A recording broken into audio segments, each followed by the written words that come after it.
institusi raja dan takhta pada setiap masa wajib berada di atas politik kepartian, memisah dan menjauhkan diri dari terlibat secara langsung dalam urusan dan kegiatan politik kepartian. Takhta pemerintahan wajib terus dipelihara berpendirian berkecuali, berada di atas politik kepartian agar dapat berperanan secara saksama sebagai payung negeri serta dapat diterima tanpa ragu sebagai institusi penyatuan dalam kepelbagaian, terutama untuk menangani sebarang pertentangan dan pertelegahan yang berlaku di kalangan rakyat baginda. Kita telah disembah maklum bahawa kebelakangan ini terdapat perbuatan oleh pihak tertentu memanipulasi kandungan serta mesej bersumberkan titah-titah yang pernah beta zahirkan, diolah semula dalam nada dan bentuk yang memberi implikasi bahawa kata-kata yang telah diolah semula itu telah dizahirkan secara langsung oleh beta sendiri,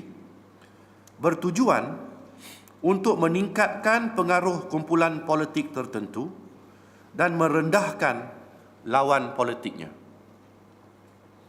Perbuatan tersebut telah memberikan gambaran tidak betul dan boleh menimbulkan salah faham di kalangan sebahagian rakyat, seolah-olah beta secara langsung telah menzahirkan sokongan terbuka kepada kumpulan politik tertentu dan pada masa yang sama telah memperkecilkan kumpulan politik lain. Sebarang perbuatan yang mengaitkan nama dan batang tubuh beta untuk meraih sokongan politik sebenarnya boleh disifatkan telah mengheret istana ke dalam kancah politik kepartian serta boleh dianggap telah melanggar tata susila serta kesopanan, adab dan tertib berpolitik secara berhemah. Pilihan Raya Umum ke-13 akan berlangsung dalam tempoh terdekat. Seyogia diingatkan bahawa dalam kegairahan untuk mendapat sokongan politik, jangan sampai adat dan resam budaya bangsa dicemarkan. Beta menegaskan bahawa raja dan takhta kekal berada di atas politik kepartian, bersifat berkecuali dan tidak memihak mana-mana kumpulan politik. Malah, dalam mesyuarat Dewan Negara Perak kali ke-151 yang berlangsung pada 12 Mac yang lalu, beta turut menzahirkan peringatan kepada orang besar di negeri Perak supaya berwaspada dan berhati-hati dalam perkataan dan tindak tanduk supaya tidak memberikan gambaran salah akan peranan institusi raja dan takhta. Orang-orang besar telah diperingatkan supaya mencerminkan sifat berkecuali dan tidak terlibat secara langsung dalam program-program yang dianjurkan atas nama parti politik dan bermatlamatkan politik kepartian.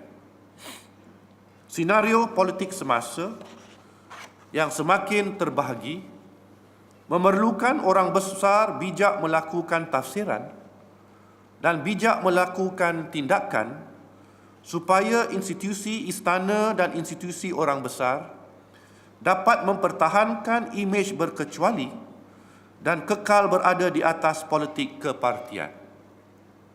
Bahawa raja pemerintah tidak sama sekali pernah menzahirkan sebarang kenyataan menyokong atau menentang mana-mana parti politik, dan beta juga telah menitahkan orang besar mengambil peranan sebagai orang tua yang memiliki hikmah, berupaya berperanan sebagai orang tengah untuk membantu merungkai kekusutan jika berlaku di kalangan ummah. Setiap kumpulan politik dan setiap warga jangan melakukan perkara sehingga menambah beban kerja pasukan keselamatan. Keamanan dan ketenteraman negara adalah tanggungjawab bersama. Hormatilah undang-undang dan peraturan yang ada, bertindaklah secara berhemah dan beretika, dan berhentilah dari melakukan manipulasi hingga ke peringkat mencemar kemuliaan takhta pemerintahan.